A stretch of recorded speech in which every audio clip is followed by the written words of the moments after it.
बहुत प्यार करता हूँ तुमसे। मैं भी करती हूँ।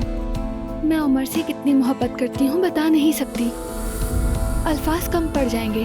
लेकिन मोहब्बत एक नाजुक पौधे की तरह होती है बेटी। सख्त हवाओं का सामना किए बगैर वो नाजुक पौधा कभी भी फल नहीं दे सकता है बेटी।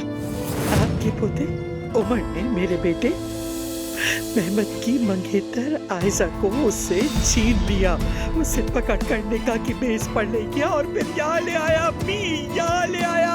मलाहत साहिबा ये लीजिए। क्या माजी में आपके और गुलशन साहिबा के दरमियान कुछ था? तुम्हारी अम्मी और मेरे बाबा के दरमियान माजी में कुछ था ऐसा? मेरी जान, तुम्हें ये मालूम है? हाँ मालूम है।